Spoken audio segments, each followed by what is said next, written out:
మేము మీ దాంట్లో రావచ్చా, అంటే చేరొచ్చా? మహిళలను చేరొచ్చా, మేము కూడా నేర్చుకోవచ్చా? అంటే సమాజం యాక్సెప్ట్ చేస్తుంది. నాకు ఎందుకు స్త్రీ అనేసరికి కొంచెం సెన్సిటివ్ అనేలాగా చూస్తారు జనరల్. ఎందుకు బయటికి వెళ్ళడం కానీ చేయాలన్నా కూడా ఎంతసేపు నేను నాది నాది అని కాకుండా ఆ మాతృత్వంలోని గొప్పతనం ఏదైతే ఉందో, మాతృత్వం ఎప్పుడూ కూడా అందరినీ కన్నబిడ్డల్లాగానే చూస్తుంది. పురుషులు ఒక పెడలైనప్పుడు మహిళలు కూడా ఒక పెడలైనప్పుడే నడుస్తుంది సైకిల్. అలాగే ఏ జాతి అయినా ఏ దేశమైనా ఇద్దరూ సమానంగా ఉండాలి. పురుషులు ఒక్కరే చేస్తే అవ్వదు. ఒక స్త్రీ ఒకటి బయటికి వెళ్తుంది చేస్తుంది అంటే వాళ్ళకి భయం, వాళ్ళకి సమాజం కూడా చూడడానికి నానా రకాలుగా అనుకుంటారు అనే ఒక భయం కూడా ఉంటుంది వాళ్ళకి. కాబట్టి తల్లికే ఆ హృదయం ఉంటుంది, మహిళకే ఆ హృదయం ఉంటుంది. ఏదైనా చేయగలుగుతాను, ఎలా అయినా తను అనుకుంటే సాధిస్తుంది. ఎందుకంటే కొంతమంది చెప్తుంటారు స్త్రీలన్నీ తీసుకెళ్లి బ్రెయిన్ వాష్ చేస్తున్నారు. రోడ్డు మీద నా బిడ్డనే కాకుండా ఇంకో పసిబిడ్డ కనబడిన దగ్గర తీసుకునే తత్వం ఏదైతే ఉందో అది భారతీయ మహిళకే సాధ్యం. పిచ్చి పట్టింది ఆమెకి. దేశం పిచ్చేగా. నాకు ఇప్పటి యువతని చూస్తే అన్ని లాజిక్గా ఆలోచిస్తారు, కానీ చరిత్ర మాత్రం లాజిక్గా ఆలోచించారు. ఝాన్సీ లక్ష్మీబాయి కూడా చివరిది ఏం చేసింది, నాది నా శరీరము నా శరీరాన్ని, చనిపోయిన శరీరాన్ని కూడా వాళ్ళు ముట్టుకోవడానికి లేదు అని అగ్నికి ఆహుతైంది. కానీ ఎక్కడా లేదు జోహారు. అప్పట్లో వాళ్ళ మానాన్ని రక్షించుకోవడానికి. సేవికా సమితిలో ముగ్గురిని ఎక్కువ తలుస్తూ ఉంటాం ఆదర్శాలు అని చెప్పేసి అంటాం. మాతృత్వానికి జిజామాత, కర్తృత్వానికి అహల్యాబాయి హోల్కర్, నేతృత్వానికి ఝాన్సీ లక్ష్మి. నమస్తే అందరికీ, వెల్కమ్ టు త్రికాల్ వాయిస్.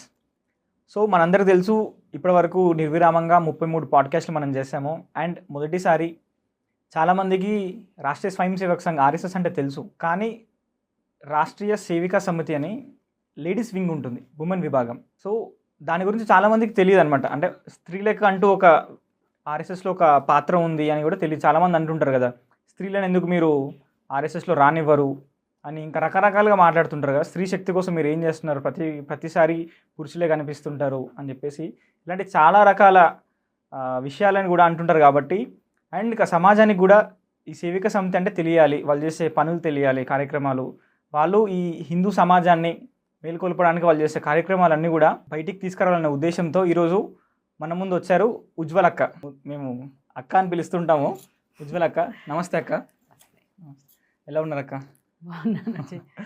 సో అంటే మొదటిసారి నేను ఇప్పటివరకు ఆర్ఎస్ఎస్ పైన పాడ్కాస్ట్ చేయలేదు యాక్చువల్లీ, కానీ ఎందుకు సేవిక సమితి పైన చేయాలనిపించింది. ఎందుకంటే సేవిక సమితి గురించి సంఘ కుటుంబాల్లో లేకపోతే ఆర్ఎస్ఎస్కి తెలిసిన వాళ్ళకి మాత్రమే తెలుసు. ఆర్ఎస్ఎస్ గురించి చాలామంది తెలుసు, కానీ సేవిక సమితి గురించి తెలియదు. కాబట్టి సేవిక సమితి చేసే పనుల ద్వారా చెప్తే అట్లీస్ట్ ఈరోజు సమాజంలో స్త్రీ పాత్ర చాలా ముఖ్యమైన పాత్ర. సో సేవిక సమితి ద్వారా మీరు చేసిన కార్యక్రమాలని చెప్పాలని చెప్పేసి మిమ్మల్ని పిలిచాను. అండ్ అసలు చెప్పండి నాకు, అసలు రాష్ట్రీయ స్వయం సేవక్ సంఘకి సేవిక సమితికి డిఫరెన్స్ ఏంటి? అండ్ సేవిక సమితి ఎప్పుడు ప్రారంభించబడింది, ఎవరు స్థాపించారు? మామూలుగా చెప్పాలి అంటే ఈ మధ్య కాలంలో కొంచెం రాజకీయంగా కూడా వింటూ ఉన్నాం, సంఘ వాళ్ళు మహిళల్ని అలో చేయరు లేదు అని చెప్పేసి చాలా పెద్ద దుమారం ఆ మధ్య కాలంలో రేగింది. అప్పుడే పరంపూజ సరసంఘ చాలక్జీ చెప్పారు మహిళలకు ఉంది రాష్ట్ర సేవికా సమితి అనేది ఉంది అని చెప్పేసి. అప్పుడే వార్తల్లో మీడియాలో. నిజానికి చెప్పాలి అంటే రాష్ట్రీయ స్వయం సేవక్ సంఘ్ స్థాపించిన 1925వ సంవత్సరం తర్వాత 11 సంవత్సరాల తర్వాతనే రాష్ట్ర సేవికా సమితి ప్రారంభించబడింది. 1936లో వార్ధాలో వందనీయ మౌసీజీ అంటాం మేము ముద్దుగా, వందనీయ లక్ష్మీబాయి కేల్కర్ గారు, వీరు ప్రారంభం చేయడం జరిగింది. అప్పుడు సంఘ ప్రారంభించే చెప్పాను కదా 11 సంవత్సరాలు అవుతోంది. వీరింట్లోనే వారి అబ్బాయిలు ఇద్దరు శాఖకు వెళ్ళేవారు, నిత్య శాఖకు వెళ్ళేవారు అనమాట. అప్పటికే వీరు భర్తని కోల్పోయి 6 పిల్లలు, తోటి కోడలు, కుటుంబాన్ని చూసుకునే ఒక సాధారణ గృహిణి. 1936 అంటే ఆలోచించండి, స్వాతంత్రం రాకముందుకే. అందులో మహారాష్ట్రలో కచ్చా కట్టుకొని అందులో అంటే భర్తను కోల్పోయిన ఆవిడ బయటికి రావడం అనేది ఎలా ఉండేదో, కానీ ఈవిడ కుటుంబాన్ని సంభాళించుకుంటూ ఉండే దాంట్లో వీళ్ళిద్దరూ కూడా పిల్లలిద్దరూ కూడా సంఘ శాఖకు వెళ్ళడము, దండ పట్టుకొని రావడము వెళ్ళడము అవన్నీ చూసినాక ఈవిడ మనసులో వాళ్ళ ప్రవర్తన వాళ్ళకి చూసినాక అడుగుతుంది. ఒకరోజు కొడుకులు ఇద్దరిని అడుగుతుంది, ఎక్కడికి వెళ్తున్నారు ఏంటి అని. అడిగాక వాళ్ళు చెప్తారు. ఒకరోజు కొడుకులు అంటారు, అమ్మ మా శాఖకి ఈరోజు పెద్దవారు వస్తారట, ఇంట్లో ఉన్న మగవాళ్ళని తీసుకొని రమ్మని చెప్పారు అని చెప్పేసి అంటే పిల్లలు అనగానే తల్లి అంటుంది, మరి మన ఇంట్లో మగవాళ్ళు ఎవరు లేరు కదా, నేను రావచ్చా మరి అని చెప్పేసి అంటారు.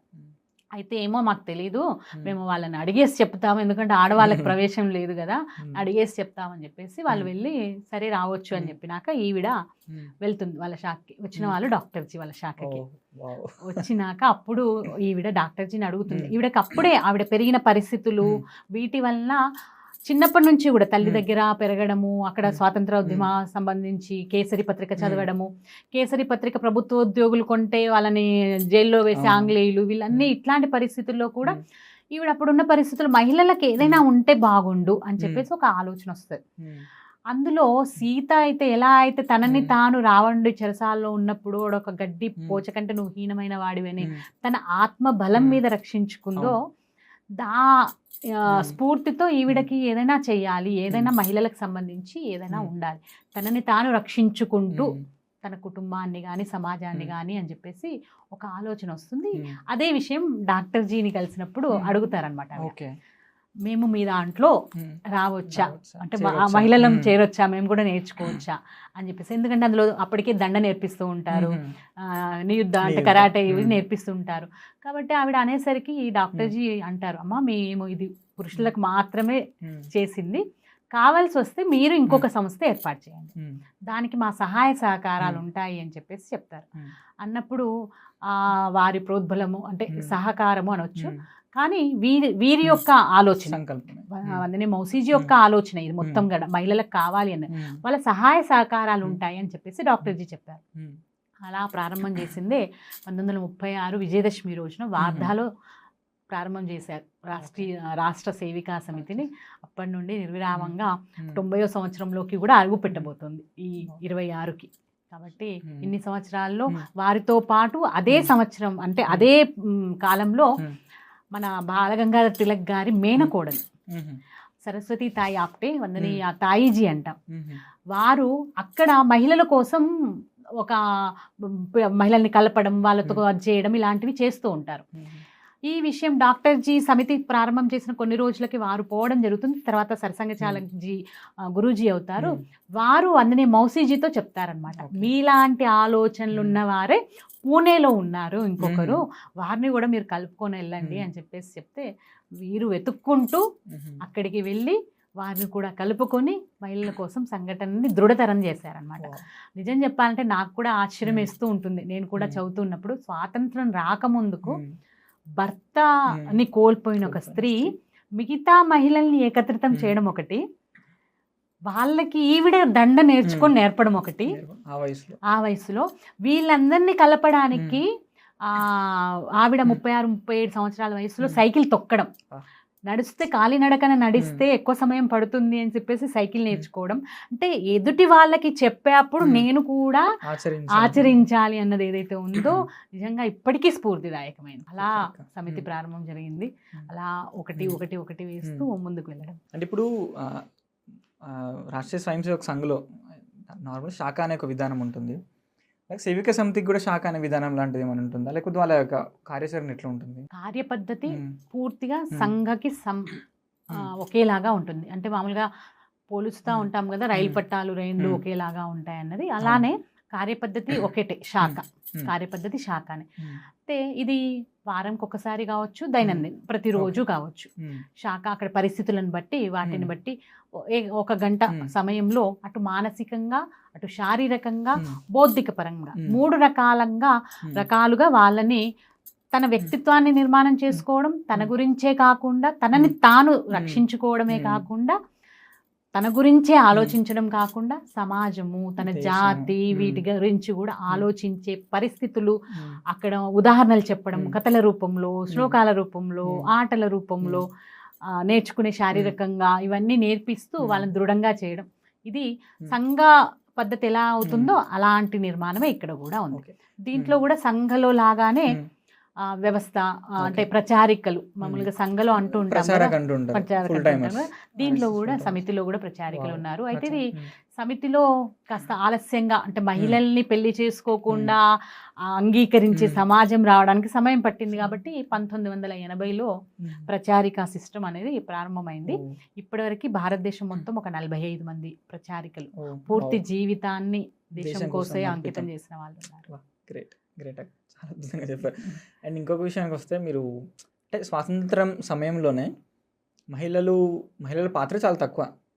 అట్లాంటిది సంఘటితం చేయాలి, మహిళల్ని జాగృతం చేయాలి, దేశం కోసం పనిచేయాలి, అంటే దేశం కోసం ఆలోచింపేలా చేయాలని చెప్పేసి నా సంకల్పం మౌసీజీ అయితే తీసుకుందో అది ఈ రోజు వరకు కూడా నిజంగా అంటే ఆ సంకల్ప బలమే ఈ రోజుకి ఇంకా ఉందా, లేకపోతే మధ్య డీవియేషన్స్ లాంటివి ఏమైనా జరిగాయా? ఎందుకంటే ఒక సంస్థ పెడితే జనరల్గా సరే అప్పట్లో అయిపోయింది, స్వాతంత్రం వచ్చింది, ఇంకేంటి అన్నట్టు కూడా ఆపేస్తుంటారు కదా. సో ఆగిపోయిందా లేకపోతే మొదలు నిర్విరామంగా నడిచిందా అనేది ఎక్కడ ఆగలేదు. మామూలుగా సంఘ ఏదైతే ఎమర్జెన్సీ సమయంలో సంఘ బ్యాన్ చేసినప్పుడు అప్పుడు మా కార్యకలాపాలు కూడా కొంచెం ఆగాయి, కానీ ఎక్కడ ఆగడం ఏం లేదు. మామూలుగా సమాజంలో ఒకటి ఉంది కదా, 3 కొప్పులు కలిస్తే కలవవు, కలిసి ఉండలేవు అంటారు కదా. కానీ సమితిలో ఎప్పుడూ కూడా అసలు అలాంటి ఆలోచనే లేదు. ఎందుకంటే మహిళలు మేమందరం కలుస్తూ ఉంటాం కదా, అసలు ఒక లోకంలో ఉన్నట్టు ఉంటుంది మాకైతే నిజంగా కూడా.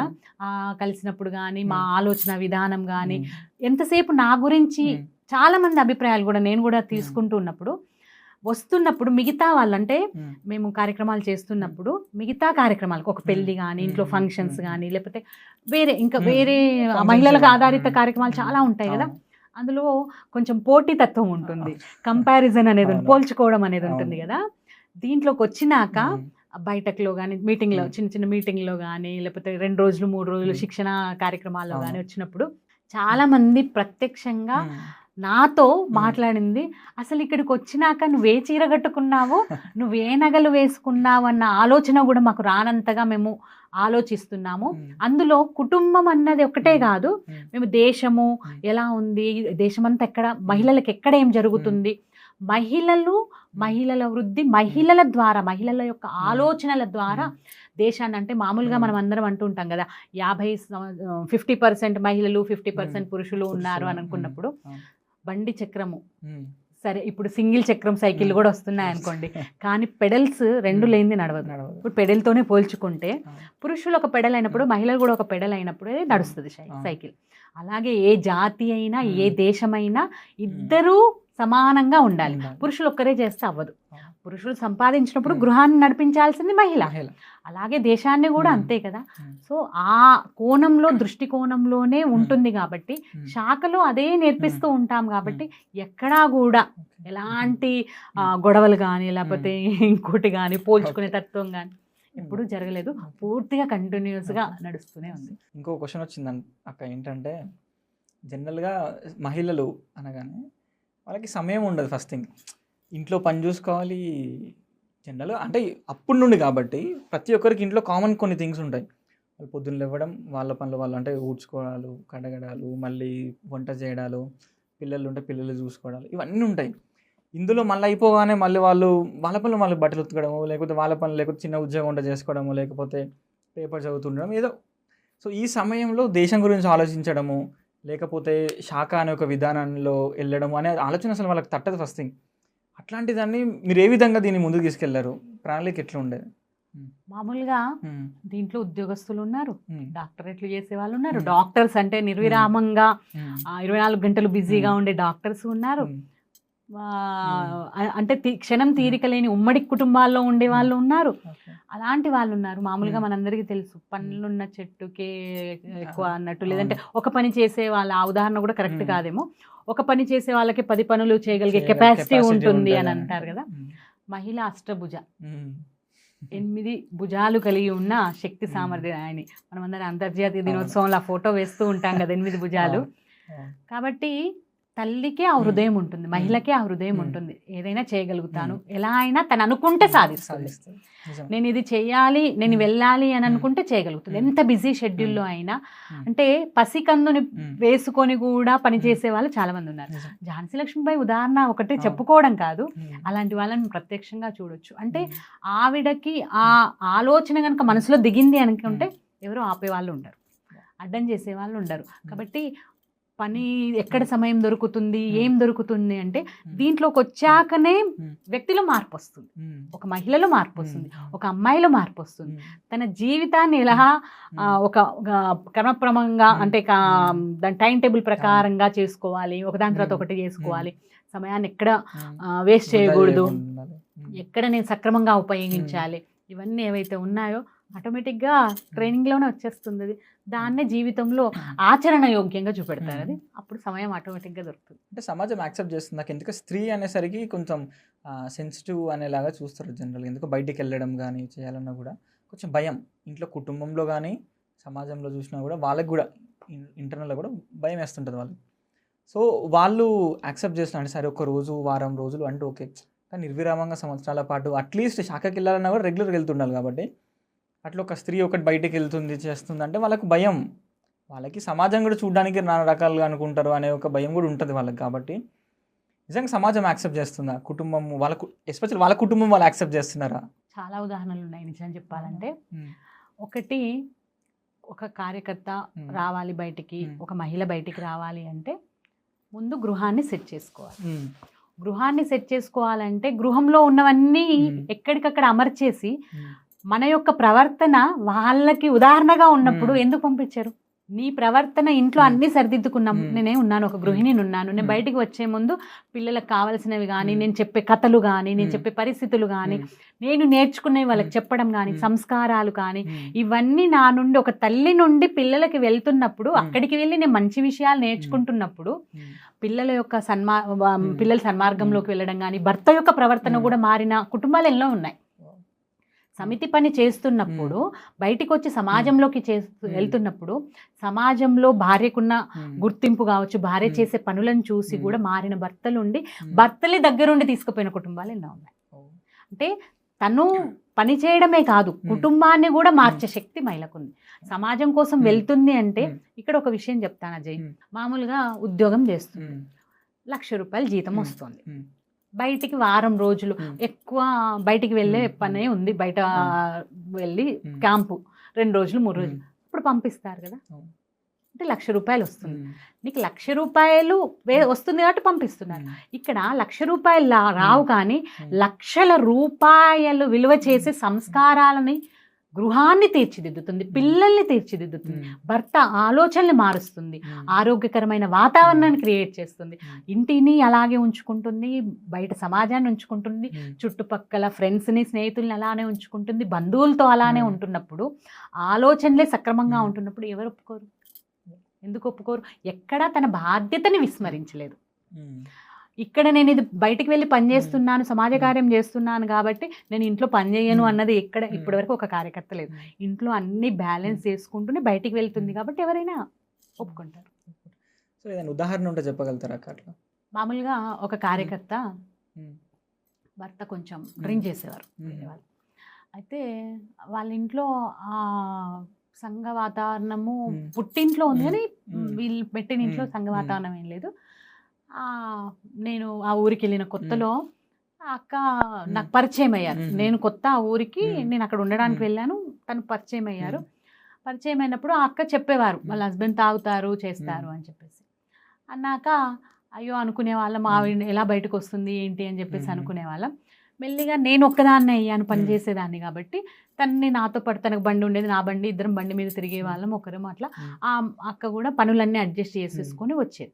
ముందు వ్యతిరేకత ఉండేది, నువ్వు ఊరికి తిరుగుతున్నావు, నువ్వు వెళ్తున్నావు, నన్ను వదిలేసి వెళ్తున్నావు, ఇవన్నీ బాగా ఉండేది, వ్యతిరేకత ఉండేది ఇంట్లో వ్యతిరేకత ఉండేది. అక్క కూడా దాన్ని బ్యాలెన్స్ చేసుకుంటూ ఆయన వచ్చే సమయానికి ఇంట్లో ఉండడము, ఆయన రాకముందుకే రావడము, అట్లా మొత్తాన్ని బ్యాలెన్స్ చేసుకున్నాక కొన్ని రోజులు, టైం 1 రోజు 2 రోజులు ఏం పట్టలేదు, 1 సంవత్సరము 2 సంవత్సరాలు 3 సంవత్సరాలు కూడా పట్టేది, టైం పట్టినాక ఒక్కసారి ఆవిడకి ఆపర్చునిటీ వచ్చింది. అనుకోకుండా పిల్లల్ని తీసుకొని విహారయాత్రలు, పిల్లలకు మళ్ళీ కుదురుతుందో లేదో వెళ్ళాలి అని చెప్పేసి, భర్తకి కుదరలేదు, పిల్లల్ని ఆవిడ ఒక్కతే వెళ్ళి తీసుకొని వెళ్ళి నార్త్ ఈస్ట్ స్టేట్కి వెళ్ళింది.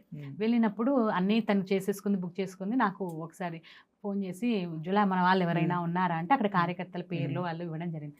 అక్కని వెళ్ళి అక్కడ వాళ్ళు కలిసి ఆ అక్కకి వ్యవస్థ చేసి అవసరమనే సమయాల్లో దగ్గరుండి చేశాక ఈవిడ చాలా ధైర్యంగా అత్తవారింటికి భర్తకి ఫోన్ చేసి, నేను ఒక్కదాన్ని ఉన్నా కూడా నా వాళ్ళు ఉన్నారు ఇక్కడ అని చెప్పేసి ఒక ధైర్యంగా ఫోన్ చేసి, తనక్కడ యాజ్ ఏ కార్యకర్తగా తనకు అక్కడ ఇంప్రెస్ అయింది. ఇంటికి వచ్చినాక తను చేసే పనులు అంటే ఒక సిస్టమాటిక్ వేలో కానీ ఇవన్నీ ఎలా బ్యాలెన్స్ చేసుకుంటుంది, ఆలోచనలు, మెచ్యూర్డ్ ఆలోచనలు అంటాం కదా, ఆ ఆలోచనలతో భర్తను కూడా మార్చుకోగలిగింది. భర్త సరే నువ్వు వెళ్ళు, నేను చూసుకుంటాను పిల్లల్ని, 2 రోజులు నువ్వు వెళ్తా అంటే ఈరోజు నేను ఉంటాలే, ఎగ్జామ్స్ అయినా కూడా నువ్వు వెళ్ళు అనే స్థితికి భర్త వచ్చాడు. అలాగే ఇంకొక ఉదాహరణ, ఇంకో కార్యకర్త పెళ్ళైపోయింది, పూర్తిగా సంఘ కుటుంబంలో నుంచిలే, అత్తవారింట్లో సంఘ పెద్దగా పరిచయం లేదు, సంఘ అంటే విన్నారు కానీ పెద్దగా పరిచయం లేదు, తనకి వెళ్ళాలనుంది, చేయాలనుంది, కానీ ఇంకా తప్పదు కొన్ని రోజులు అలానే, అంటే ప్రతి మహిళకు వచ్చే గ్యాపే వస్తుంది, పిల్లల పెంపకము ఇట్లాంటివన్నీ కూడా. ఈవిడకే వచ్చినాక కొన్ని రోజులు ఉన్నాక ఇంట్లో అన్నీ సరిగ్గా సమకూర్చినాక పుట్టింటికి వెళ్ళడం తక్కువ చేసుకొని, సంవత్సరం మొత్తం మీ దగ్గర ఉంటున్నాను కదా, నేను ఒక 15 రోజులు నేను వెళ్తాను అని చెప్పేసి సంవత్సరంలో ముందు ఒక 15 రోజులు సమయం అడిగింది భర్త. పంపించడం అలవాటు చేసుకున్నారు. ఆ 15 రోజులు సంవత్సరంలో హాలిడేస్కి అమ్మ వాళ్ళ ఇంటికి వెళ్ళినట్టే పుట్టింటికి వెళ్ళినట్టు ఈమె 15 రోజులు కార్యం వర్గాలకి వాటికి వెళ్ళడం చేయడం, అట్లా అలవాటు అయిపోయినాక పిల్లల ప్రవర్తనలో ఇంటికి వచ్చే మనుషులతో వాళ్ళ గౌరవం ఇవ్వడము, ఎదుటి వాళ్ళు రిసీవ్ చేసుకోవడం, ఇవన్నిటి వల్ల ఇప్పుడు సెట్ అయిపోయింది. ఇప్పుడు ఏంటి అంటే పిల్లల్ని భర్త చూసుకుంటాడు, భార్య వెళ్తే వెళ్ళు, ఈ 2 రోజులు నేను చూసుకుంటాను, 3 రోజులు నేను చూసుకుంటాను. కాబట్టి మన ప్రవర్తన, ఒక మహిళ యొక్క ప్రవర్తన, కుటుంబాన్ని మేనేజ్ చేసుకోవడం, ఇట్లా చాలా మంది ఉన్నారు. నేను 1-2 కార్యకర్తల ఉదాహరణలు చెప్పాను.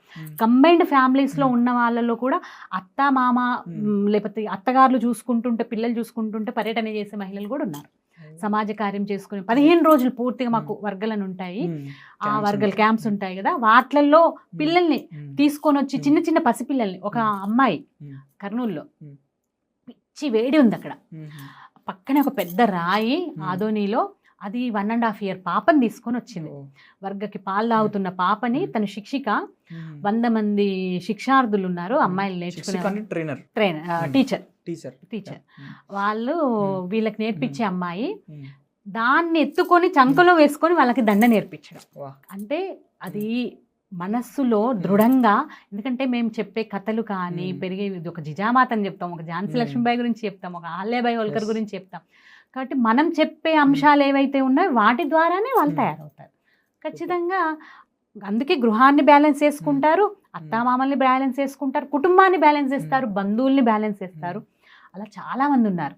డాక్టర్స్, ప్రాక్టీస్ చేసే డాక్టర్స్ ఉన్నారు, పెద్ద పెద్ద చదువుకునే వాళ్ళు ఉన్నారు. నేను ఇంకో ఉదాహరణ చెప్తాను, అంటే నాకు ఆ పెద్దలు చెప్పింది. వాళ్ళ ఇంట్లో అబ్బాయి పెళ్ళో అమ్మాయి పెళ్ళో, ఇంట్లో పెళ్ళి ఉంది, బంధువులు ఉన్నారు, ఒక అధికారి వచ్చారు. అధికారి వస్తే ఈవిడ అందరికి అన్ని పనులు అప్పచెప్పేసి, అక్కడ బయటకు ఉంది మీటింగ్ ఒకటి ఉంది, ఈవిడ అన్ని బాధ్యతలు అందరికి అప్పచెప్పేసి 2 గంటలు 3 గంటలు ఫోన్లు చేయడం, మిగతా వాళ్ళకి అంటే ఆ పని కూడా సంస్థ యొక్క ఆర్గనైజేషన్ పని కూడా వేరే వాళ్ళకి అప్పచెప్పేసి, ఈవిడ పెళ్లిలో బంధువులు ఉన్నారు, ఇంట్లో అందరూ ఉన్నారు, ఈవిడ వెళ్ళి మీటింగ్లో వెళ్ళి 2 గంటలు 3 గంటలు మీటింగ్లో ఉండేసి మళ్ళీ వచ్చి పెళ్లి చూసుకుంది. అంటే ఒక మహిళ యొక్క క్షమత అనుకుంటే ఏదైనా. అంటే ఇప్పుడు పిచ్చి పట్టింది ఆమెకి, దేశం పిచ్చేగా, మంచి పిచ్చేగా. ఇందాక మీరు చెప్పేటప్పుడు క్యాంప్స్ అని చెప్పారు కదా, సో క్యాంప్స్ ఎలా ఉంటుంది? ఐ మీన్ ఆర్ఎస్ఎస్ క్యాంప్ లాని ఉంటుందా, లేకపోతే సేవికా సమితి సపరేట్ ఇంకా క్యాంప్ ఉంటుందా, లేకపోతే ఏం చెప్తుంటారు, ఎలాంటి అంశాలు అందులో బోధిస్తుంటారు? ఎందుకంటే కొంతమంది చెప్తుంటారు స్త్రీలన్నీ తీసుకెళ్ళి బ్రెయిన్ వాష్ చేస్తున్నారు, అట్లే చేస్తున్నారు అంటుంటారు సమాజంలో, మంచి బ్రెయిన్ వాష్. అట్లా కార్యాచరణ ఏ విధంగా ఉంటుంది? మామూలుగా సంఘ శిక్షా వర్గ లాగానే ఉంటుంది, కాకపోతే మాది కూడా 7 రోజులు 15 రోజుల వర్గ. ఒకప్పుడు నా చిన్నతనంలో 21 రోజుల వర్గ జరిగేది, తర్వాత రోజులు మారుతున్న కొద్దీ వర్గ యొక్క అది 15 రోజులకి కుదించబడింది. వర్గ అంటే క్యాంప్ శిక్షా వర్గ అంటాం. దీంట్లో ఒక్కొక్క లెవెల్ ఉంటుంది, ప్రారంభిక ఇలా. కాబట్టి ఆ శిక్షా వర్గంలో మామూలుగా ఏం నేర్పిస్తారు అంటే మెయిన్గా ఆత్మరక్షణ, తనను తాను సెల్ఫ్ డిఫెన్స్, తనను తాను రక్షించుకోవడం. అది రక్షించుకుంటూ సమన్వయం, శరీర సమతౌల్యము, మానసిక సంతుల్యము, ఇవి రెండింటినీ నేర్పించి యోగా నేర్పిస్తారు. యోగా, అటు శారీరక దండ, నియుద్ధ కరాటే ఇట్లాంటివి నేర్పించుకుంటూ, అలాగే మానసికంగా ఆలోచనలు కూడా ఎలా వెళ్ళాలి, ఎంతసేపు నేను నాది అనే కాకుండా ఆ మాతృత్వంలోని గొప్పతనం ఏదైతే ఉందో, మాతృత్వం ఎప్పుడూ కూడా అందరినీ కన్నబిడ్డల్లాగానే చూస్తుంది. రోడ్డు మీద నా బిడ్డనే కాకుండా ఇంకో పసిబిడ్డ కనబడిన దగ్గర తీసుకునే తత్వం ఏదైతే ఉందో అది భారతీయ మహిళకే సాధ్యం.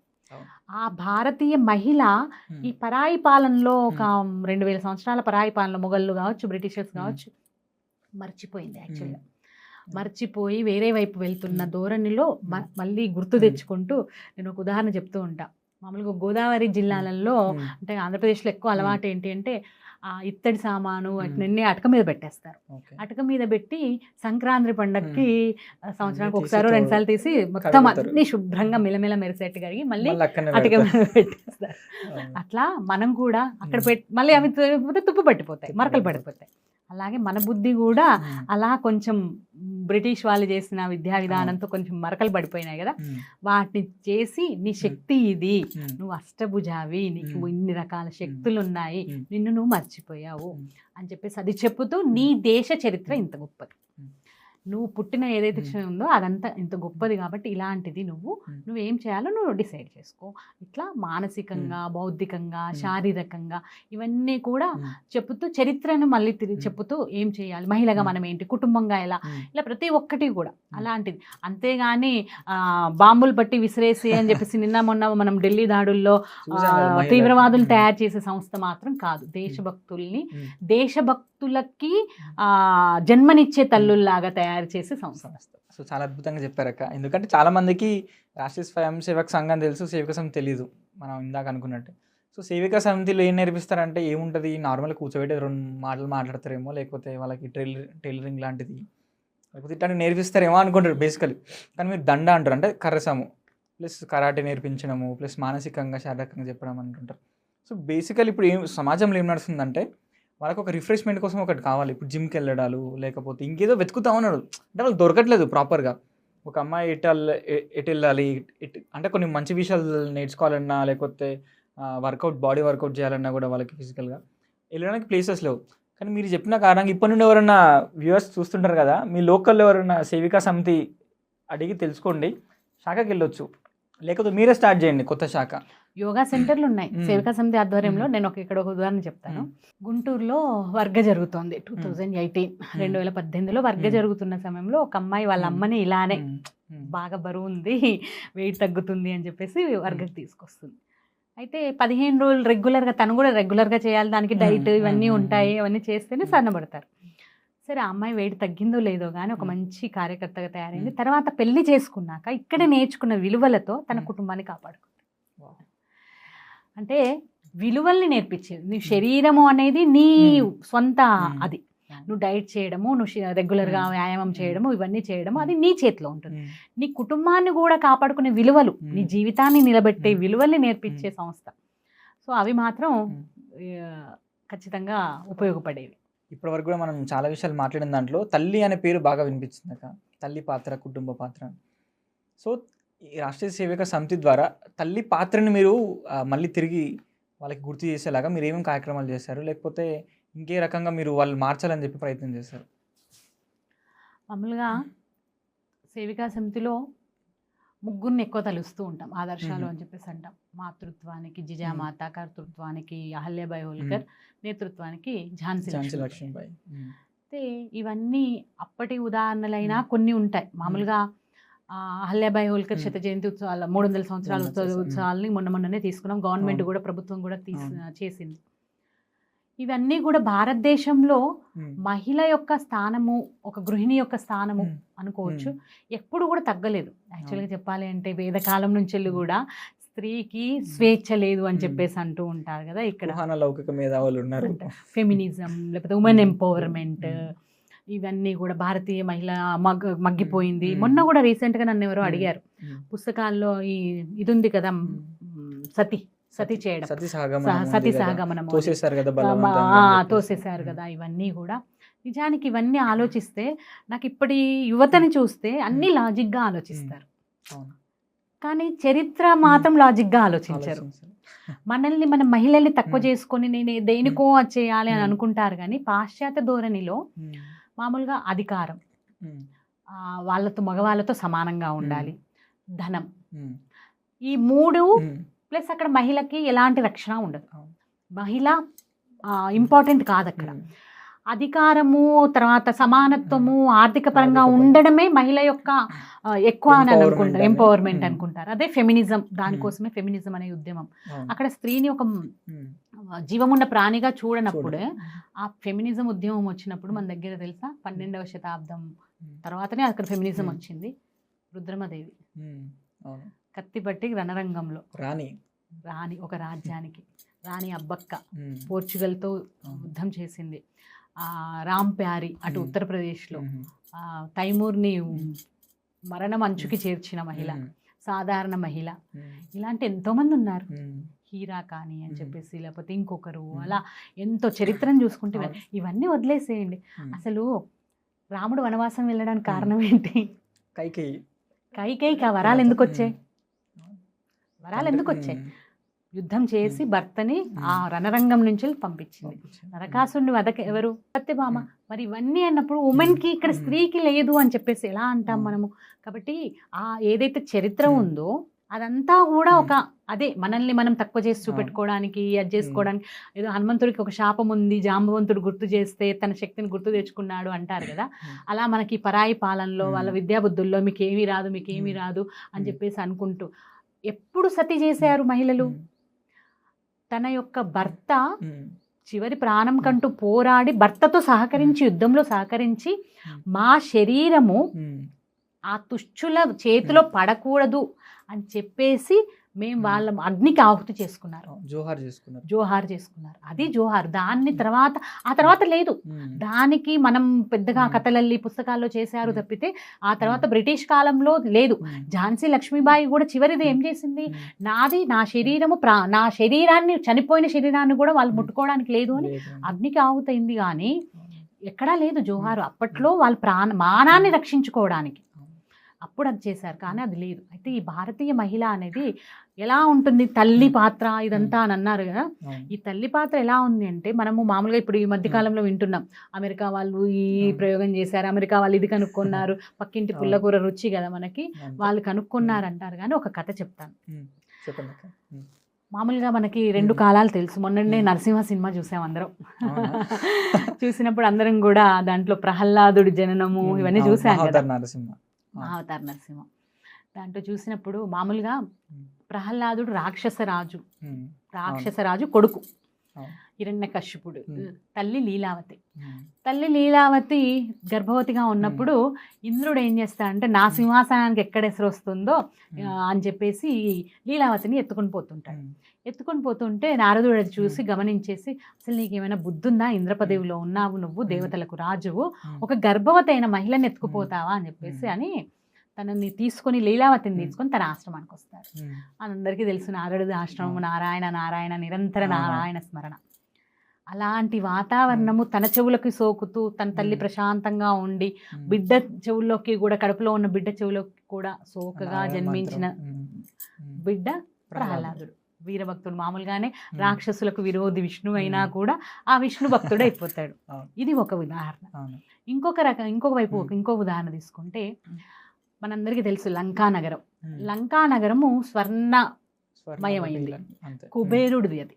యాక్చువల్గా కుబేరుడి లంక చూసి రావణాసుడి తల్లి కైకసి తనకి మనసు అదవుతుంది, ఈ లంక ఇతని దగ్గర ఉండకూడదు, దాన్ని నేను ఎలా అయినా తీసుకోవాలి అని చెప్పేసి అని కుబేరుడు తండ్రి విప్రవసు, అతను బ్రహ్మ యొక్క పుత్రుడు.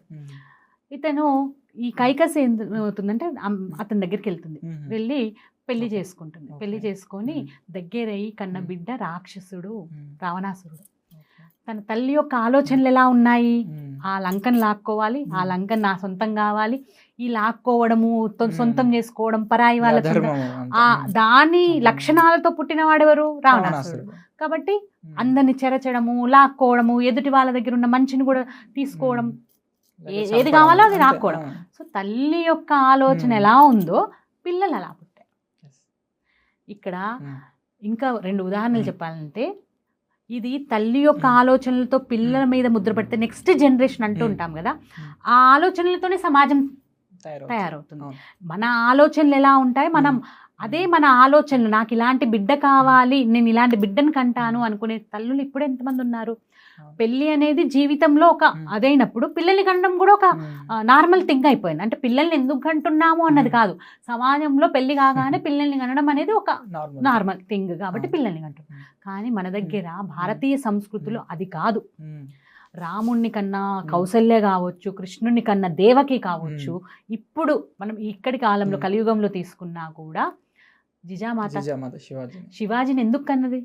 తను పెరిగిన తండ్రి దగ్గర కావచ్చు, కట్టుకున్న భర్త దగ్గర కావచ్చు, తను వేసిన ప్రశ్నలకు సమాధానం దొరకనప్పుడు తను ఏదైతే మాతగా పూజిస్తున్న గోవునే పూజించే గుళ్ళో తెగ నరుకుతున్నప్పుడు, ఆడవాళ్ళని చెరబట్టుతున్నప్పుడు ఆవిడ ఆ మనసులోకి వస్తుంది. తండ్రి కాదు అంటాడు, భర్త నా వల్ల కాదు అంటాడు, ఇలా కాదు, నేను ఇలాంటి పుత్రుణ్ణి, రక్షించే పుత్రుణ్ణి నేను కనాలి అని అనుకుంటుంది. ఈ ధర్మాన్ని రక్షించే పుత్రుణ్ణి కనాలి అని కోరికతో, అంటే ఒక సంకల్పం చేసి కంటుంది అనమాట. అది సంకల్ప మాతృత్వం అంటాం దాన్ని. ఆ సంకల్ప మాతృత్వంతో శివుడి ముందు తపస్సు చేసినట్టుగా నాకు అలాంటి పుత్రుడు కావాలి అని కన్నదే శివాజీని. ఆ శివాజీని కనడం ఒకటే కాదు, ప్రతి ఒక్క అడుగు కూడా సరిగ్గా పడేట్టుగా శిక్షణ దగ్గరించి గురువుని అందించడం, చుట్టూ స్నేహితులని తయారు చేయడంలో కూడా తల్లి పాత్ర ఉన్నది. అంటే మనం పిల్లల్ని పెంచుతున్నప్పుడు ఎంతసేపు నా బిడ్డ బాగుండాలి, ఆడపిల్లే కావచ్చు అబ్బాయే కావచ్చు, నా బిడ్డ బాగుండాలని అనుకుంటున్నాం కానీ నా బిడ్డ వెళ్ళే సమాజం ఎలా ఉండాలని ఆలోచించట్లేదు. ఆ సమాజం బాగుంటేనే నా బిడ్డ కూడా బాగుంటుంది అని ఆలోచించాల్సిన పరిస్థితి. ఇంకొక ఉదాహరణ వేదకాలం నాటిది, అదితి దేవతల తల్లి. అప్పుడు మనందరికీ తెలుసు బలి చక్రవర్తి మంచి రాక్షసుడు అనొచ్చు, గుడ్ మంచి రాక్షసుడు, ఎవరిని ఇబ్బంది పెట్టకపోయేవాడు, దాన ధర్మాలు చేసేవాడు, యజ్ఞయాగాదుల్ని కూడా ఎలాంటి ఆటంకాలు చేసుకోకపోయేవాడు, మంచి రాజు. రాక్షసుల్లోకి వెళ్ళా అయినా కూడా అదితికి మనసులో వస్తుందన్నమాట, వేరే రాజ్యం, రాక్షసులు, అతను రాక్షసుడు వచ్చి నా ప్రజల్ని, నా దేశాన్ని, నా ప్రజల్ని పరిపాలించడం ఏంటి, నా బిడ్డల్ని పరిపాలించడం ఏంటి అని చెప్పేసి అదితికి మనసులో వచ్చి నా వాళ్ళు పరిపాలించాలి, వేరే విదేశీయులు పరిపాలన చేయడం ఏంటి అని మనసులో అనుకొని భర్త అయిన కశ్యప ముని దగ్గరికి వెళ్తుంది. వెళ్ళి నాకు ఒక బిడ్డ కావాలి, అది కూడా బలి చక్రవర్తిని తరిమి వేసే బిడ్డ కావాలి అని చెప్పేసి కోరుకొని కన్నదే. అది కూడా అక్కడ కూడా సంకల్ప మాతృత్వం. తను సంకల్పించింది, తల్లి సంకల్పిస్తే జరగనిది లేదు. సంకల్పించిన తర్వాతనే వామనుడు పుట్టాడు, వామనుడే బలిని తిరిగి మళ్ళీ పాతాళంకు పంపించాడు. అంటే సంకల్ప మాతృత్వం ప్రస్తుతం పరిస్థితుల్లో ఖచ్చితంగా కావాలి అని అవసరం ఉంది. దేశం ఎందుకు అంటే నేను ఒకటే చెప్తా, దేశం సమాజం తర్వాత మర్చిపోండి, ముందు నీ పిల్లల భవిష్యత్తు ఏదైతే ఉందో ఆ పిల్లల భవిష్యత్తు కోసమే కదా. మనం ఏమన్నా అడిగితే ఏమంటాము, సంపాదన ఎందుకండి ఏంటండి అని అడిగితే నా పిల్లల కోసం అండి, వాళ్ళ కోసం కాకపోతే ఎందుకండి, ఇంట్లో ఏ పదార్థం చేసినా పిల్లల కోసం అంటాం కదా. మరి ఆ పిల్లలు ఇప్పుడు మీరున్నంతకాలం సేఫ్గా ఉంటారు, రక్షణలో ఉంటారు, ఆఫ్టర్ దట్ ఆ తర్వాత అది కావాలి అంటే నీకు సమాజం కూడా అదిగా ఉండాలి. జిజామాత నాకెందుకులే అనుకుంటే ఇప్పటికి మనం ఉండకపోయేవాళ్ళం. కాబట్టి ఆ సంకల్ప మాతృత్వం అనేది ఇప్పుడు ప్రతి తల్లి అనుకోవాలి, అది కూడా తన పిల్లల క్షేమం కోసమే. మనం చిన్నప్పుడు ఒక కథ విన్నాం కదా, రాజు వెళ్తూ ఉంటే ఒక ముసలివాడు మామిడి టెంక నాటుతూ ఉంటాడు, 70 సంవత్సరాల ముసలివాడు నాటుతూ ఉంటే రాజు నవ్వుతాడు, ఇంకా ఈ ముసలితనంలో ఆ చెట్టు పెరిగి ఆ మామిడి పళ్ళు తినాలనే కోరికుందా అని చెప్పేసి. అంటే నా కోసం కాదు, నా భవిష్యత్ తరాల కోసం నాటుతున్నాను అన్నది ఈ కథ, నీతి కథ. ఎందుకు అంటే మనం కూడా ఇప్పుడు అనుకుంటే అది మన భవిష్యత్ తరాలు సమయం పడుతుంది, ఆ తరాన్ని మనం తయారు చేయాల్సిన అవసరం ఉంది.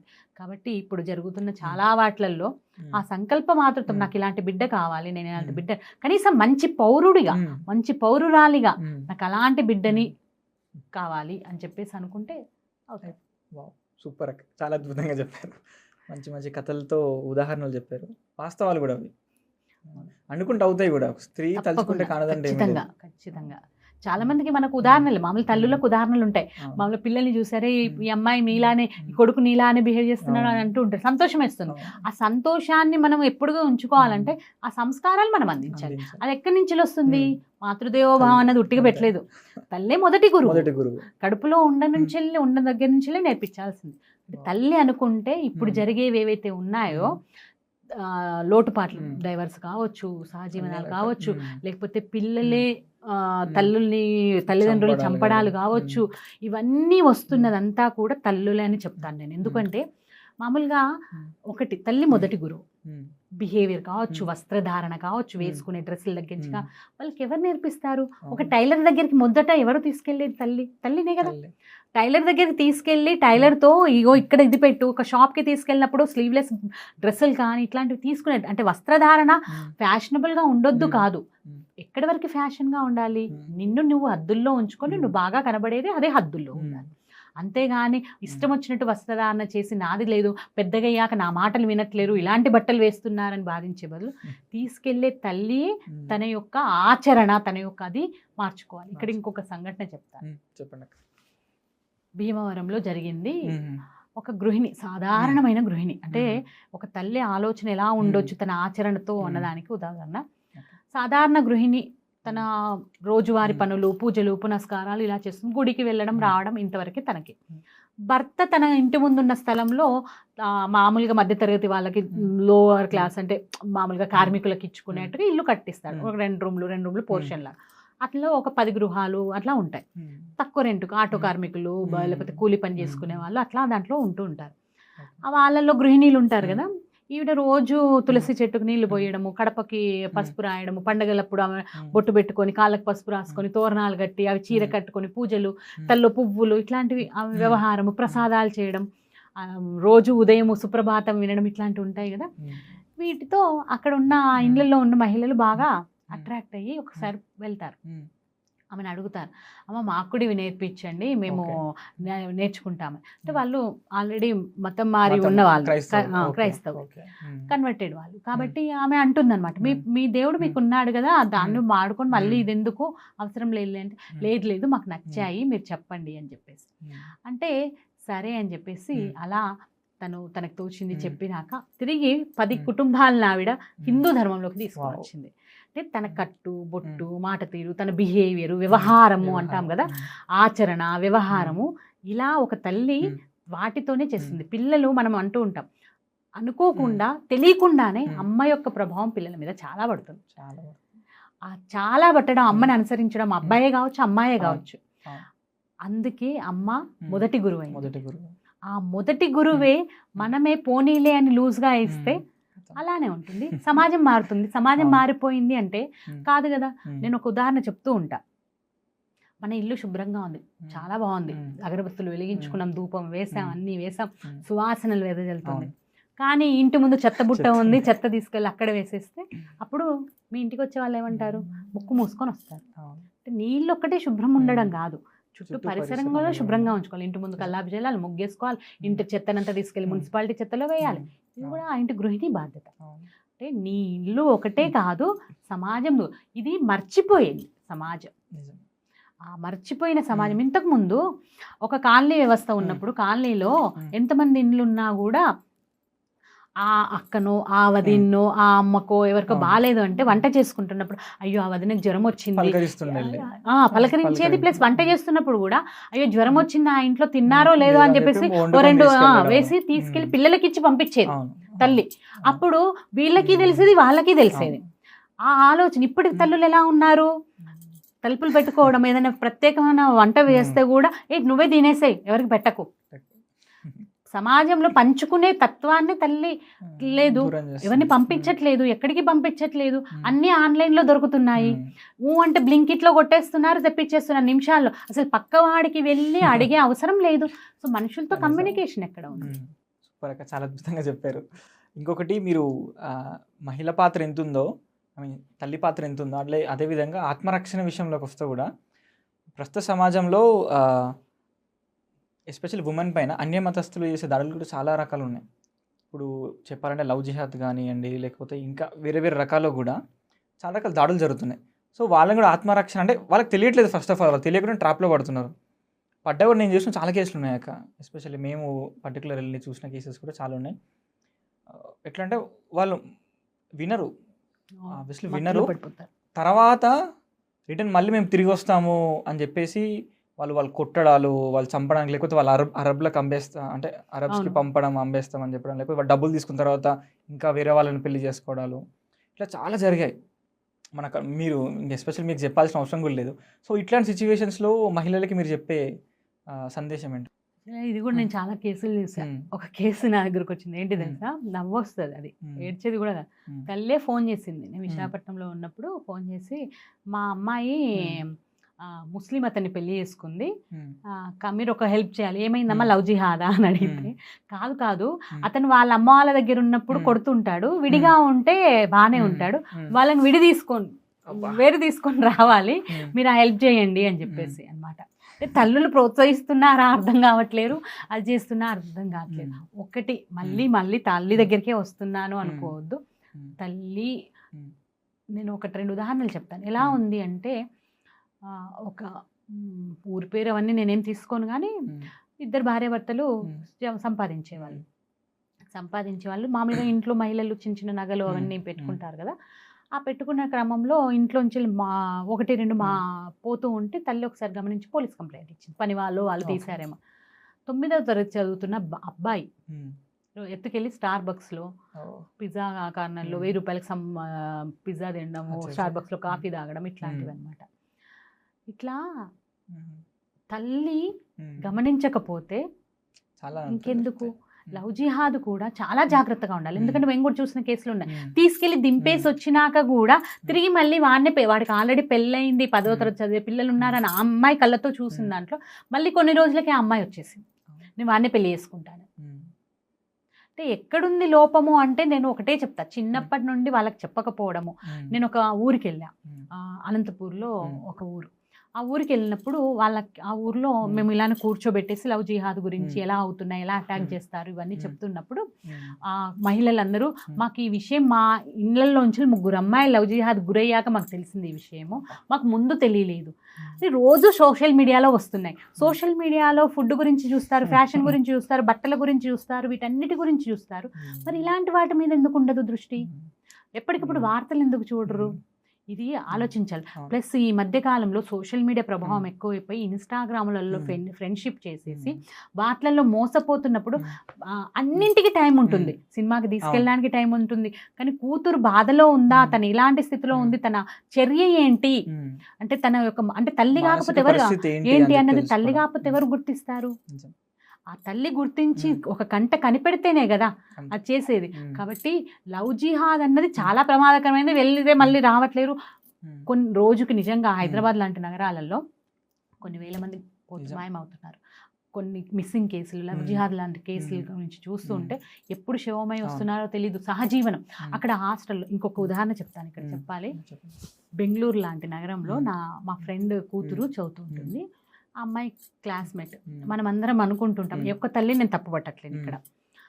ఆ అమ్మాయి హాస్టల్లో చదువుకుంటుంది, జాబ్ చేసే అమ్మాయి. చేతిలో 30,000 40,000. ఈ మధ్య కాలంలో తల్లిదండ్రులు ఇద్దరు జాబులు చేస్తున్నారు కాబట్టి నీ డబ్బెందుకమ్మా, నువ్వు ఎంజాయ్ చెయ్యి అని చెప్పేసి అంటుంటారు కదా. సో ఈ అమ్మాయి కూడా, కాకపోతే ఒక టైం ఉంటుంది. తల్లి ఆ టైంకి ఫోన్ చేసేసి వీడియో కాల్ చేసి నువ్వు ఎక్కడున్నా అని అడుగుతుంది. ఈ అమ్మాయికి ఆ విషయం తెలుసు. రోజు ఆ అమ్మ కాల్ అయిపోగానే వెళ్ళిపోవడం, తెల్లవారుజామున ఎప్పుడూ రావడం. ఒకసారి ఒక పార్టీలో బర్త్డే పార్టీకి వెళ్తుంది. బర్త్డే పార్టీకి వెళ్ళి వాళ్ళ అమ్మ ఫోన్ చేసే టైంకి బాయ్ ఫ్రెండ్ని తీసుకొని వచ్చి హాస్టల్కి వచ్చేసి బాయ్ ఫ్రెండ్ కింద వెయిట్ చేసి ఈ అమ్మాయి హాస్టల్ రూమ్కి వచ్చి ఆ కాల్ వరకు అక్కడ హాస్టల్లోనే ఉన్నానని చెప్పేసి తిరిగి మళ్ళీ బైక్ ఎక్కేసి బాయ్ ఫ్రెండ్తో వెళ్ళడం. అంటే మనం ఏమనుకుంటున్నాం అంటే, మన పిల్లలు బాగా చదివారు, మంచి ఉద్యోగాలు చేస్తున్నారు, నా పిల్లలు. సమాజం పరిస్థితి బాగాలేదు. మన పిల్లలు మంచి వాళ్ళైనా సమాజ ప్రభావితం చేసేది ఉంది. అక్కడ మనుషులు ఉన్నారు, మొత్తం బాగాలేదని అనను, కానీ ప్రభావం చేసే ఉన్నారు. కాబట్టి మనం ఒక కంటి మీద కనిపెట్టాలి. చిన్నప్పటి నుండి సంస్కారం, కథలు, నీతి కథలు ఎన్ని రోజులు అయితే చెప్పక, నీతి కథలు ఏం చెప్తున్నాం? ఎంతసేపు చదువు, ఇన్ని మార్క్స్ తెచ్చుకో, అంత పర్సంటేజ్ తెచ్చుకో, నువ్వు ఈ పర్సంటేజ్ తెచ్చుకుంటే నీకు ఇందులో జాబ్ వస్తుంది, అంతేగాని నువ్వు ఇలా ఉంటే నీకు ఇలా అవుతుంది అన్నది చెప్పట్లే. పెళ్ళి ఇవన్నీ వదిలేసేయండి. నువ్వు ఇలా ఒక నియమంగా ఉంటే, ఇలా ఉంటే ఉంటుంది. ప్రహ్లాదుడి శీలం గురించి కథ ఉండేది చిన్నప్పుడు, మా చిన్నప్పుడు. ఇప్పుడు ఎవరికి తెలుసు? శీలం అంటే ఓన్లీ ఫిజికల్లే అనుకుంటున్నారు, అదే అనుకుంటున్నారు, పైన ఫిజికల్ శీలమే అనుకుంటున్నారు. శీలం అంటే క్యారెక్టర్, దాని గురించే లేదు. సో ఇది ఖచ్చితంగా ప్రతి ఒక్కరి సమాజంలో, తల్లుళ్ళు ఒకటే కాదు, స్కూల్లో, దాంట్లో ఫ్రెండ్స్దే కావచ్చు, అన్నిట్లలో అన్ని రకాలది వాళ్ళ బాధ్యత ఇది మాత్రం. ఈ మధ్య ఇంకొక ట్రెండ్ నడుస్తుంది అక్క, అమ్మాయిలకి, అంటే ఎస్పెషల్ హిందూ అమ్మాయిలకి బుర్కాలు వేయడం సోషల్ మీడియా మనం చూస్తుంటాం. అంటే చాలా గర్వంగా నేను చూసారా, నేను నేను హిందూ అమ్మాయిని బుర్కా వేసుకున్నాను, మాకు మధ్యలో ఎలాంటి తారతమ్యాలు రిలీజన్ అని చెప్పేసి. మరి అదే మరి వాళ్ళకి బొట్టు పెట్టొచ్చు కదా, అది పెట్టరు కదా, బొట్టు పెట్టొచ్చు కదా. అంటే ఎందుకు మళ్ళీ పెడితే మళ్ళీ ప్రాబ్లం, అయ్యో వాళ్ళ సెంటిమెంట్స్ మనం హర్ట్ చేసినాం కదా. ఇక్కడ ఇంకో విషయం ఏంటంటే గ్రామీణ స్థాయిలో వెళ్తూ ఉంటాయి కదా. ఒకసారి ఏలూరు దగ్గర ఒక గ్రామంకి వెళ్ళాం.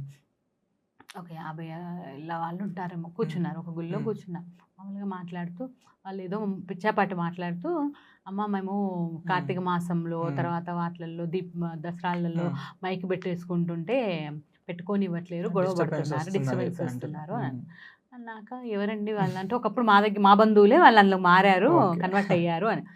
కన్వర్ట్ అయ్యారు కదా మీరు, సరే అది అక్కడితో ఆపేసి అన్న వాళ్ళని ఫంక్షన్స్కి పిలుస్తారా అని అన్నారు. అంటే పిలుస్తామమ్మా కానీ వాళ్ళు రారు అన్నారు. పోనీ వాళ్ళు పిలుస్తారుగా మీరు వెళ్తారా అని, వెళ్తామండి అంటే ఇక్కడ వెళ్తామండి అని వీళ్ళెంత ముద్దుగా చెప్తున్నారు, వాళ్ళేమో రారు అని ఒప్పుకుంటారు. మనకు ఉండాలి కదా కాస్తైనా. వాళ్ళు రావట్లేరు, ఇక్కడి నుంచి వెళ్ళిన వాళ్ళు రావట్లేదు, మీరు అవాయిడ్ చేస్తే కదా వాళ్ళలో బుద్ధి వచ్చేది. మీరు వెళ్ళకుండా ఉంటేనే కదా. మీరు ఎందుకోసం వెళ్తున్నారు? ఇప్పుడు ఇక్కడ కూడా సేమ్ ఇదే వర్తిస్తుంది. మనం వాళ్ళు వేస్తున్నామని ఎగురుకుంటూ చంకలు కొట్టుకొంచుకుని వాళ్ళ బురకాలు మనం వేసుకుంటున్నామే. ఇంత ఇంగితం అంటాం కదా, ఇంగితం అనే పదం వాడతాం కదా. ఇంగితం ఉన్న వాళ్ళు ఇన్ని ప్రశ్నలు వేస్తారు కదా, ఇంత యువతరము ఇప్పటి జనరేషన్ ప్రతిదానికి లాజిక్గా వేసామనుకుంటారు. ఒక్క క్షణం కూడా ఆలోచించారా మరి వాళ్ళ బురకా మనం వేసుకుంటున్నప్పుడు మరి మన కనీసం కాశీధారం అన్న కడతారా? బొట్టు తర్వాత సంగతి, వాళ్ళ ఇండివిజువల్ చాయిస్ అది. అదే అక్కడే బోల్తా పడుతున్నారు. నీ ఇండివిజువల్ చాయిస్ ఎక్కడ వరకు ఉండాలి? నీ ధర్మానికి కూడా చేటు జరగని దగ్గర ఉండాలి. వాళ్ళకి ఇండివిజువల్ చాయిస్ వాళ్ళ ధర్మానికి, వాళ్ళు నమ్మిన సిద్ధాంతానికి వాళ్ళు కట్టుబడి ఉన్నప్పుడు నీది ఎక్కడ పోయింది? సో ఇదంతా కూడా మన యొక్క వ్యవస్థలో లోపం. వ్యవస్థని సరిగ్గా చేసుకుంటే ఆ వ్యవస్థలో మనం కూడా వస్తాం. మనం ఆలోచించే పద్ధతి, మనం కూడా ఫ్రీ సెక్యులరిజం ఇది అని అనుకుంటే అట్లా. సూపర్గా, చాలా అద్భుతంగా చెప్పారు. చాలా విషయాలు కూడా మాట్లాడాం మనం. అండ్ చివరిగా మనం ఇంకా 2-3 చిన్న విషయాలు మాట్లాడుకొని మనం క్లోజ్ చేద్దాం. ఇప్పుడు సేవికా సమితి అన్నాం, బాగానే ఉంది, కానీ ఎట్లా అప్రోచ్ అవ్వాలి? ఎందుకంటే సేవికా సమితి అనేది దేశవ్యాప్తంగా ఆర్ఎస్ఎస్ ఉన్నంతగా లేదు, మెన్కున్నంత ఫ్రీడము వెళ్ళడానికి కానీ ఇక్కడ అవకాశం కూడా ఎస్పెషల్లీ ఉమెన్కి లేదు. సో వెళ్ళాలి అంటే ఎలా? ఎందుకంటే వాళ్ళకు కూడా నా అంటే యాజ్ ఎ తల్లిదండ్రులకి కూడా బాధ్యత. అవును, నా పిల్ల నేను మా కూతురు నేను జాయిన్ చేయాలి, లేకపోతే మా అబ్బాయిని జాయిన్ చేయాలని చెప్పి వాళ్ళు అనుకున్న వాళ్ళకంటూ ఒక ఆపర్చునిటీ ఉండాలి కదా. దాదాపుగా ఈ మధ్య కాలంలో అయితే జాయిన్ ఆర్ఎస్ఎస్ ఒకటి ఉంది కదా, వెబ్సైట్ ఉంది కదా, దాంట్లో కూడా మహిళలవి చాలా వస్తున్నాయి. దాంట్లోకి వెళ్తే కూడా ఆ ఇన్ఫర్మేషన్ మా వరకు వస్తుంది. ఏ జిల్లా నుంచి ఎవరు అనేది మమ్మల్ని కాంటాక్ట్ చేయొచ్చు. అలాగే మీరు ఏ జిల్లాలో ఉన్నారో ఆ జిల్లా దగ్గర బీజేపీ కానీ లేకపోతే ఆ సంఘ కానీ ఏదో ఒక కార్యాలయం ఉంటుంది కదా, వెళ్ళి మీరు మాకు కావాలి అంటే సంబంధిత వ్యక్తులు మాకు చెప్తుంటారు. ఆ జిల్లా హెడ్ క్వార్టర్స్ కావచ్చు, మీరు ఎక్కడ ఉంటారు. సో ఇలా లేదు, మీ ఊర్లోనే ఆల్రెడీ శాఖ జరుగుతుందంటే అందులో ఏమంటారు దానికి ఏం రిజిస్ట్రేషన్ ఇదంతా అవసరం లేదు. మీరు వెళ్ళి ఒకసారి పరిచయం చేసుకో, మా పేరు ఇది, మేము ఇక్కడ ఉంటామని వచ్చి శాఖలో జాయిన్ అవ్వచ్చు. సో ఇది చాలా ఈజీ, దీనికి ఏం ప్రాసెస్ అదేం లేదు. మీరు ఉన్న స్థలంలో సంఘ కార్యాలయం కానీ లేకపోతే జాయిన్ ఆర్ఎస్ఎస్ వెబ్సైట్ ద్వారా కానీ, లేకపోతే మీ ఊర్లో శాఖనే ఉంటే అక్కడికి వెళ్ళి అందులో కూడా డైరెక్ట్గా రావచ్చు. దీనికి ఏమి మెంబర్షిప్ లాంటివి ఏమి ఉండవు, ఒకసారి వస్తే సరిపోతుంది. సో నాకు తెలిసి మన వ్యూవర్స్ కూడా చూసి చాలామంది ఇన్స్పైర్ అయ్యి అట్లీస్ట్ సేవికా సమితికి రావాలని చెప్పి నేను కోరుకుంటున్నాను కూడా. అంటే మామూలుగా సేవికా సమితి అనేది 90 సంవత్సరాలకు నెక్స్ట్ ఇయర్ అడుగు పెట్టబోతుంది. ఒకటి, దేశ ఉన్నతిలో దేశ అభివృద్ధిలో మహిళ తన పాత్ర తను ప్రోత్సహించుకోవాలి. అంటే పాశ్చాత్యీకరణ లోబడి మనం ఏమనుకుంటున్నామంటే నాకు ఈక్వల్గా నాకు లేదు, మగవాళ్ళకి ఈక్వల్గా లేదు అని అనుకుంటున్నాం. కానీ యాక్చువల్గా ఒకటే ఏంటంటే భారతదేశంలో మహిళకి ఈక్వల్గా అవసరమే లేదు. మహిళ ఎప్పుడు పైనే. మనం పూజించే శివుణ్ణి చూస్తే గంగని నెత్తి మీద పెట్టుకున్నాడు, సగం శరీరమే పార్వతికి ఇచ్చాడు. అలాగే సీతారాములు అంటాం, ఇలాంటి మనకు ఉదాహరణలు ఉన్నాయి కదా. అసలు ఎక్కడా కూడా ఇప్పటికీ కన్య పూజ పేరుతో నవరాత్రుల్లో అమ్మాయి కాళ్ళని గడుగుతారు కానీ అక్కడ అబ్బాయి కాళ్ళని ఇప్పటివరకు గడగలేదు. సో మనకి ఆ స్థితి భారతదేశంలో ఉంది.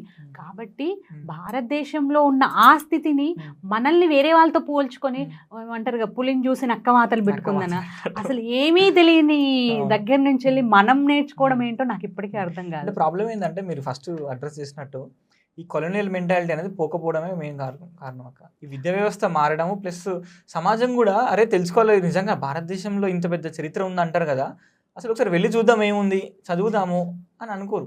యాక్చువల్గా నేను ప్రయాణాలు ఎక్కువ చేస్తూ ఉంటా. నాకు చాలా వరకు అక్కడ ఫుడ్ హ్యాబిట్స్, వస్త్రధారణ ఇవన్నీ కూడా నా ప్రయాణంలోనే తెలిసిపోతాయి. ఇంతకుముందు గురుకులాలు ప్రయాణాలలో అంటే ఒక ఊరు నుండి ఒక ఊరికి ట్రావెల్ చేస్తూ ఉంటేనే పరిస్థితులు తెలుస్తాయని గురుకులాల్లో ఉండేది. ఈ మధ్య చిన్న ఇరుకు గదులలోనే అన్ని చేసేసేస్తారు కాబట్టి నీకు యంత్రాల మధ్య వీటి మధ్య చేస్తున్నావు, యంత్రాలలాగా తయారవుతున్నారు ఒకటి. కానీ ఆ తెలుసుకునే తత్వము నీకు తెలుసుకోవాలి అని అనుకుంటే నీ చరిత్ర ఏంటి గూగుల్ కొట్టేస్తే వస్తున్నాయి, ప్రతిదానికి గూగుల్ కొడుతున్నాయి. పిచ్చి పిచ్చి పూర్తి డీటెయిల్స్ రాకపోయినా నీకు కాస్తైన ఇన్ఫర్మేషన్ వస్తుంది. కాబట్టి గూగుల్ చేసుకోవచ్చు. మన దేశం ఏంటి అసలు, ఫస్ట్ ఆఫ్ ఆల్ నీ గురించి నువ్వు గర్వపడితే కదా. ఫస్ట్ మన పూర్వీకులు ఇంత నేను ఇంత ఈ చరిత్రకు సంబంధించిన వారసురాలని అని గర్వపడితే నువ్వు ఏదైనా సాధించవచ్చు. మనం ఏదో ప్రతి ఒక్కరికి ఒక కష్టకాలం ఒక కాలం ఉంటుంది కదా, అట్లా మనం కూడా బ్రిటిష్ మొఘలాయిల దగ్గర అక్కడ ఇరుక్కుపోయాం కావచ్చు. కానీ ఇప్పుడు కళ్ళు తెరిచి మళ్ళీ వాటిని నేర్చుకొని వెళ్ళకూడదు, ఇంకా వాళ్ళనే చూసి నేర్చుకోవాలి అన్నది లేదు. ఇక్కడ ఒక విషయం చివరిగా చెప్తాను. మామూలుగా తల్లిదండ్రులు కూడా నీతి కథల్ని తిరిగి మళ్ళీ కథలు సంఘటనలు తీసుకొని వస్తే చెప్పుతుంటే, ఎందుకంటే ఇప్పుడు వాళ్ళకి జనరేషన్ జెన్జీ జనరేషన్ కదా, ఆ జెన్జీ జనరేషన్లో సమయం ఉండట్లే.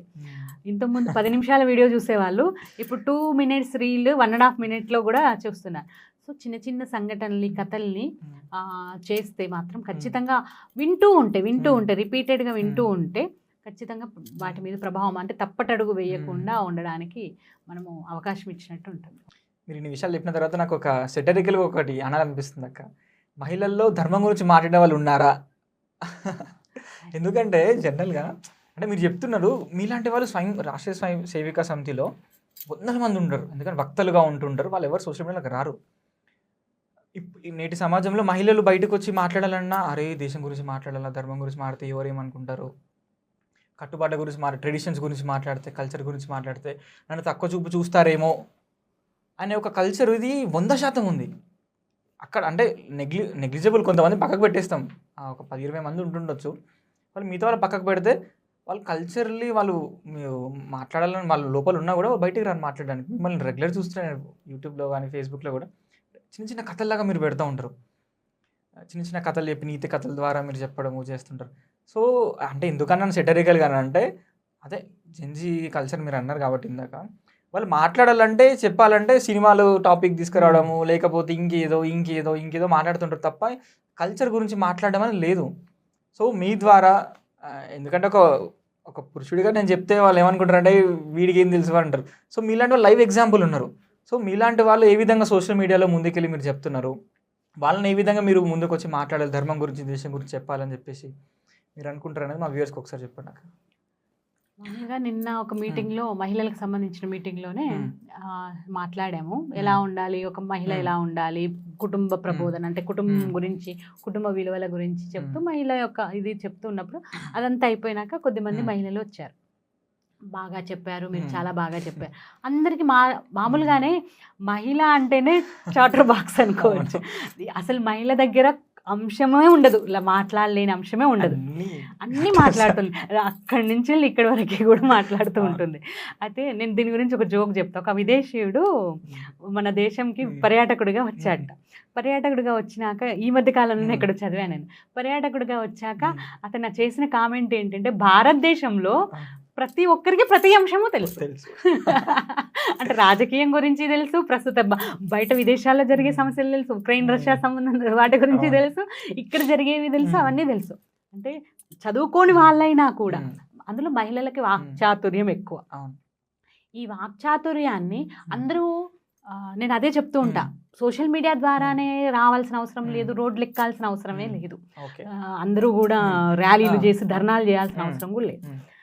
తన ఉన్న కుటుంబంలో తను మామూలుగా కూర్చుంటారు, 10 మంది మహిళలు ఈజీగా కూర్చుంటారు. అపార్ట్మెంట్ కల్చర్ అయినా నవరాత్రుల్లో గణేష్ నవరాత్రులు కూర్చుంటారు, బతుకమ్మ అప్పుడు లేకపోతే ఈ సహస్రనామాలప్పుడు అట్లా కూర్చుంటారు కదా. ఆ కూర్చున్నప్పుడు ఆ వారంలో జరిగిన సంఘటన ఈ సంఘటన గురించి ఎవరో ఒక మహిళ మామూలుగా చర్చించేస్తే కనీసము వార్తలు చూడని వాళ్ళకు అవగాహన వస్తుంది. అవగాహన వచ్చినప్పుడు కనీసం ఓహో ఇది ఇలా ఉంది, అప్పుడు వాళ్ళు బయటపడకపోవచ్చు, కానీ ఇంట్లో బిడ్డ కన్న కూతురుకో కన్న కొడుక్కో చెప్తారు ఇలా ఉంది సమాజము, ఇలా ఆలోచిస్తుంది, ఇది విన్నాను అని చెప్పేసి. ఆల్రెడీ పిల్లలు విన్నా తల్లి నోటి నుంచి విన్నది వేరే ఉంటుంది. కాబట్టి అందరూ ఉద్యమకారులు కావాల్సిన అవసరం లేదు, సామాజికంగా ఉద్యమం చేయాల్సిన అవసరం లేదు. తన పాత్ర వల్ల తను ఉన్న స్థలంలో చెప్పుతూ వెళ్తుంటే ఖచ్చితంగా మార్పు వస్తుంది. అంతేగాని దానికి ఏమి స్పెషల్గా క్లాసులు కోచింగులు కూడా అవసరం లేదు. నేను ఇంతకుముందు ఒక సంఘటన చెప్పా కదా, తన బిహేవియర్ వల్లనే మౌనంగా చేసిన బిహేవియర్, ఆమె మాట్లాడాలి మీరు ఫాలో అవ్వండి అని కూడా అనలే. కానీ 10 మంది మన ధర్మానికి మార్చినప్పుడు, పెద్దవాళ్ళనే మార్చినప్పుడు, నేను ఇక్కడ ఇంకొక ఉదాహరణ, మనం మల్లె తీగ తెస్తూ ఉంటాం, పెడతాం. మల్లె తీగ తెచ్చినప్పుడు ఆ మల్లె తీగ తేక ముందుకు మనము తీగ ఎలా పారాలి అని చెప్పేసి సెట్ చేసేసుకుంటాం. ఒక మల్లె తీగ 20 రూపాయలు, లేదంటే పక్కింట్లోంచి 60 తెచ్చుకున్న మల్లె తీగకే ఇంత ఆలోచన చేసినప్పుడు, నీ కడుపులో 9 నెలలు కనిపించే బిడ్డ గురించి ఎలాంటి ఆలోచన చేయాలి ఒక తల్లిగా? మరి అలాంటి ఆలోచన చేస్తే నువ్వు మల్లె తీగ సరిగ్గా పెరగాలనుకుంటున్నప్పుడు నీ బిడ్డ కూడా సమాజంలో సమాజ నాశనానికి లేకపోతే ఇంకో దానికి కారకుడు కానీ బిడ్డను నువ్వు కదా కనాల్సింది, అలా కదా పెంచాల్సింది. ఈ ఆలోచన ప్రతి ఒక్క తల్లి చేస్తే ఖచ్చితంగా సమాజం బాగుంటుంది. సూపర్, చాలా అద్భుతంగా చెప్పారు. చాలా సంతోషం అక్క. ఉన్న కొద్ది సమయంలో మీరున్న బిజీ స్కెడ్యూల్, యాక్చువల్లీ మీరు వైజాగ్ నుండి వచ్చారు కూడా, సో చాలా అద్భుతంగా అనిపిస్తుంది నాకు. ఎందుకంటే జనాలకి జనరల్గా ఇందాక మీరు అనుకున్నట్టు ఇవన్నీ విషయాలు తెలీదు, చెప్తే వాళ్ళు అరే నేర్చుకోవడానికి కూడా రెడీగా ఉన్నారు, చెప్పేవాళ్ళు లేక కూడా ఇది కొంత ల్యాకింగ్ అయితే ఉంది. కానీ మొత్తానికి మన పాడ్కాస్ట్ ద్వారా ఎంతోమందికి రీచ్ అయ్యి అట్లీస్ట్ మహిళలు మారాలి, వాళ్ళు భారతీయ దృష్టికోణంలో ఆలోచించాలని చెప్పేసి మనసారా కోరుకుంటూ ధన్యవాదాలు అక్క.